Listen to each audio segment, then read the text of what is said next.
अस्सलाम वालेकुम। मैं हूं समीउर रहमान और इस वीडियो में हम chapter number 2 first year biology introduction of biochemistry को डिस्कस करने वाले हैं। तो सबसे पहले देखते हैं डेफिनेशन बायोकेमिस्ट्री की कि बायोकेमिस्ट्री क्या है। बायोकेमिस्ट्री हमें बायोकेमिकल बेसिस ऑफ लाइफ के बारे में बताती है। बायोकेमिकल बेसिस ऑफ लाइफ का मतलब ये है कि हमारी जो लाइफ है वो सेल्यूलर लेवल पर इमर्ज होती है। ठीक है। और अगर हम सेल को देखते हैं तो सेल जो है वो केमिकल्स का बना हुआ होता है। डिफरेंट टाइप ऑफ मॉलिक्यूल्स जो है मिलकर एक सेल को बनाते हैं और वहाँ से जो है ज़िंदगी का आगाज़ होता है। तो दैट्स वाई हम कह सकते हैं कि जो लाइफ की जो बेसिस है वो केमिस्ट्री पर डिपेंड करती है। या मतलब जो लाइफ की जो बेस है या बुनियाद है वो बायोकेमिकल है। ठीक है, मतलब ऐसे मॉलिक्यूल जो मिलकर सेल्स बना रहे हैं उनकी वजह से जो है हमारी ज़िंदगी वजूद में आ रही है। और हमारे जो फंडामेंटल ये बुनियादी प्रोसेसेस हैं वो जो है काम करते हैं, जैसे रेस्पिरेशन वगैरह, डाइजेशन, जो कि सर्वाइवल के लिए बहुत ज़रूरी होते हैं। तो इन तमाम चीज़ों को पढ़ने के लिए हमें बायोकेमिस्ट्री की तरफ जाना होता है। और बायोकेमिस्ट्री जो है हमें इस बारे में जो है वो मालूमात फराहम करती है। तो ये ब्रांच है बायोलॉजी की जो कि बायोकेमिकल बेसिस ऑफ लाइफ के बारे में हमें बताती है। तो इसको हम बायोकेमिस्ट्री कहते हैं। और why we are studying biochemistry, biochemistry हम क्यों पढ़ रहे हैं। तो सबसे पहले देखें बायोकेमिस्ट्री बहुत सारी वजूहात यहाँ पर लिखी गई हैं। सबसे पहले ये बता रहे, जैसे कि मैंने आपसे बात की कि डिफरेंट टाइप के प्रोसेसेस हमारे सेल के अंदर चल रहे होते हैं, जैसे कि प्रोटीन सिंथेसिस चल रही है और दूसरे जो मैकेनिज़्म है जो कि सर्वाइवल के ज़रूरी होते हैं वो सारे मैकेनिज़्म या फिर प्रोसेसेस चल रहे होते हैं। तो उनकी इंफॉर्मेशन हमें कहाँ से मिलती है? उनकी इंफॉर्मेशन हमें बायोकेमिस्ट्री से मिलती है। ठीक है। सेकेंडली, जब हम नॉर्मल प्रोसेसेस को पढ़ते हैं कि भाई हमारा जो शुगर लेवल, जब हम खाना खाते हैं तो उसके बाद हमारे ब्लड का शुगर लेवल इंक्रीज हो जाता है एंड देन फिर वो नॉर्मल की तरफ चला जाता है। उसका मतलब क्या है? बायोकेमिस्ट्री में हमें ये पता चला कि जो एक्स्ट्रा ग्लूकोज होता है वो चला जाता है, स्टोर हो जाता है लीवर में जाकर। और लीवर में जाकर स्टोर होने के किस फॉर्म में हो जाता है? वो ग्लाइकोजन की फॉर्म में स्टोर हो जाता है। ये सारी बातें हमें कहाँ से पता चली हैं? ये पता चली है हमें बायोकेमिस्ट्री। बायोकेमिस्ट्री हमें लाइफ के जो नॉर्मल प्रोसेस हमारी बॉडी के अंदर चल रहे हैं सर्वाइवल के लिए, उसके बारे में बता रही होती है। ठीक है। अब जब कभी डिजीज आ जाती है, एबनॉर्मलिटी आ जाती है, इन नॉर्मल प्रोसेस के अंदर अगर चेंज आ जाता है तो हम इस प्रोसेस को हम क्या कहते हैं? डिजीज कहते हैं। मिसाल के तौर पर ये काम कौन कर रहा होता है? जो इंसुलिन है। अगर इंसुलिन मतलब अगर जो ब्लड का जो ग्लूकोज है उसका लेवल नॉर्मल ना आए, और जैसे कि शुगर में होता है, डायबिटीज़ में होता है, और जो है ब्लड शुगर लेवल जो है नॉर्मल से ऊपर है, तो हम कहेंगे कि भाई हमें फ़ौरन से पता होगा कि जो इंसुलिन है वो काम नहीं कर रही या फिर वो बन नहीं रही है। ठीक है। तो इस प्रोसेस को फिर हम कहेंगे कि डायबिटीज़। ये सारी बातें हमें कैसे पता चली? पहले हमने बायोकेमिस्ट्री के ज़रिए नॉर्मल प्रोसेस को डिस्कस किया, और जब एबनॉर्मलिटी हुई तो हमें पता चला कि ये हाँ, जो है इंसुलिन की वजह से जो है डिजीज़ हो रही है, क्योंकि हमें नॉर्मल प्रोसेस पहले से पता था। अच्छा, जो थर्ड इम्पोर्टेंस है बायोकेमिस्ट्री की कि why we are studying biochemistry, तो इसमें यह है कि देखें बायोकेमिस्ट्री हमें जो है ना बहुत सारे कॉन्सेप्ट प्रोवाइड करती है। जैसे कि अभी मैंने बात की, बहुत सारी टेक्निक्स जो हैं वो बायोकेमिस्ट्री में आ चुकी हैं जो कि हमें बुनियादी प्रोसेसेस, अगेन जो ज़िंदगी के बुनियादी प्रोसेस है जिसके ज़रिए हमने आज रिसेंटली बहुत मॉडर्न एडवांस मेडिसिन्स जो हैं वो इजाद कर ली हैं। और डिफरेंट टाइप के डिजीज़ के बारे में हमें पता चला है। कैसे कि अगर हमने बायोकेमिस्ट्री के ज़रिए सेल की ग्रोथ के बारे में पढ़ा, तो अगर सेल की ग्रोथ में एबनॉर्मलिटी आती है, एबनॉर्मल सेल ग्रोथ होती है, तो हम कहते हैं कि भाई ये कैंसर है। फिर कैंसर को, जाहिर सी बात है, ट्रीट करने के लिए भी हमें मदद मिलती है और डिफरेंट टाइप की मेडिसिन जो हैं अभी ईजाद हो चुकी हैं। दूसरा, हमें ये बुनियादी प्रोसेसेस जैसे कि जो एक फर्टिलाइज्ड एग होता है, फर्टिलाइज्ड एग मिलकर स्पर्म के साथ जब फर्टिलाइज होता है तो वो जाइगोट बनाता है। ठीक है। अब जाइगोट जो है, हम देखते हैं जाइगोट एक यूनिसेल्यूलर, एक सेल, सिंगल सेल होता है। जाइगोट मिलके मैस ऑफ सेल बनाता है, मतलब बहुत सारे सेल्स का एक बॉल बना लेता है। ये माइटोसिस से होगा, माइटोसिस से डिवाइड हुआ एक सेल और बहुत सारे सेल बना लिए। अब ये जो सेल है ये अनडिफरेंशिएटेड है। अनडिफरेंशिएटेड मतलब ये एक जैसे हैं। ठीक है। एक जैसे हैं। और आगे जाके ये क्या है, डिफरेंट टाइप के ऑर्गन्स बना लेंगे, डिफरेंट टाइप के ऑर्गन्स बना लेंगे। ऐसा क्यों हुआ? सेल तो सारे एक जैसे थे, कोई जाकर लीवर बना लेगा, कोई जाकर जो है वो हार्ट में जाकर कन्वर्ट हो जाएगा, कुछ सेल्स जो हैं स्किन बना लेंगे, और कुछ सेल मतलब डिफरेंट टाइप के ये फंक्शन अडॉप्ट कर लेंगे और स्ट्रक्चर अडॉप्ट कर लेंगे। ऐसा क्यों हुआ?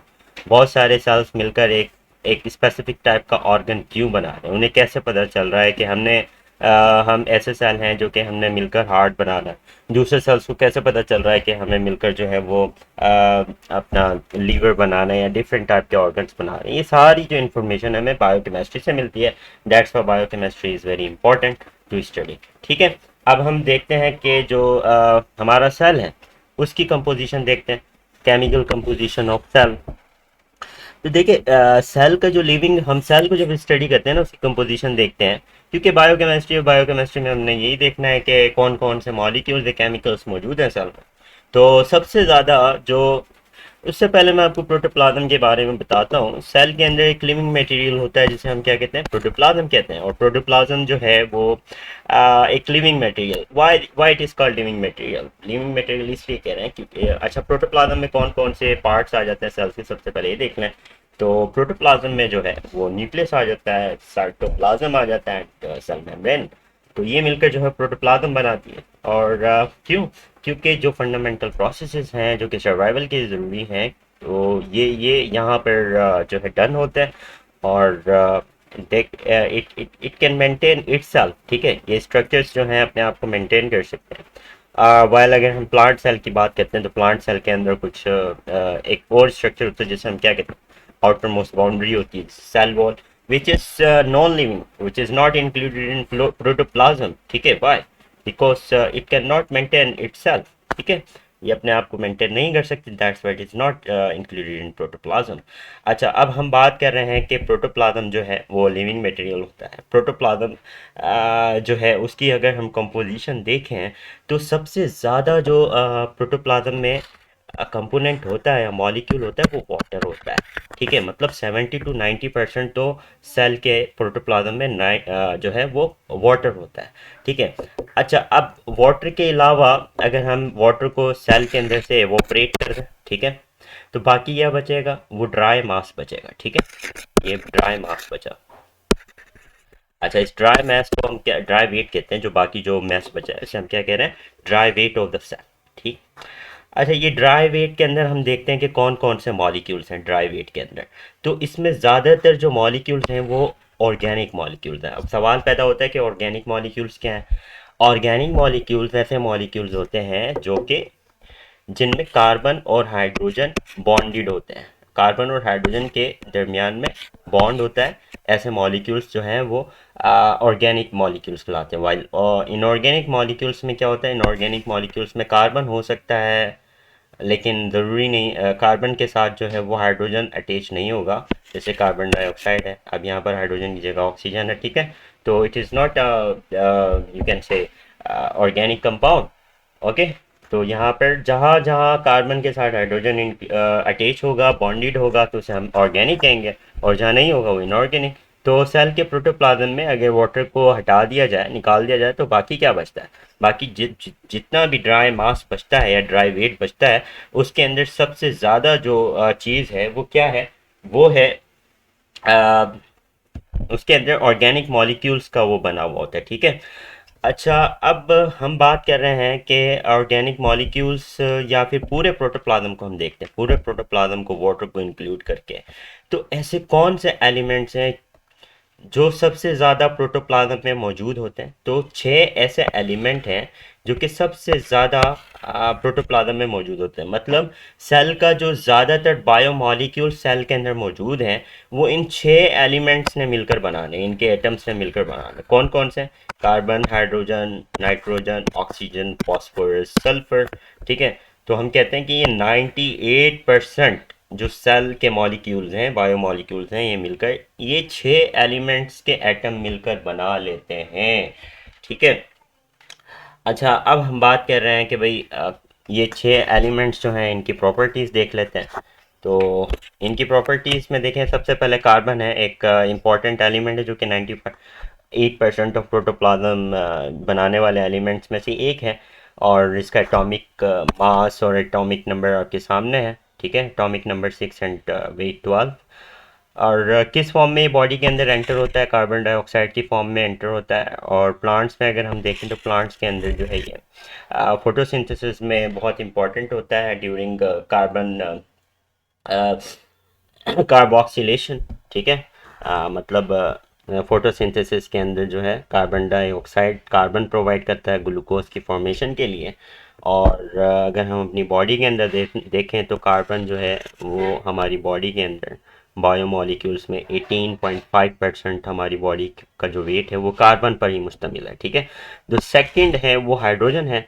हाइड्रोजन का एटॉमिक मास और वेट और नंबर आपके सामने है। और हाइड्रोजन ज़्यादातर हमारे पास वाटर की फॉर्म में एंटर होता है बॉडी के अंदर, और ये फोटोसिंथेसिस में भी यूज़ होता है, और दूसरे रिड्यूसिंग प्रोसेसेस जो हैं उसमें यूज़ होता है। और हाइड्रोजन अगर हम अपनी बॉडी में, ह्यूमन बॉडी में देखें तो वो 9.5% जो है हमारी बॉडी हाइड्रोजन की बनी हुई, ठीक है। तो नेक्स्ट है ऑक्सीजन।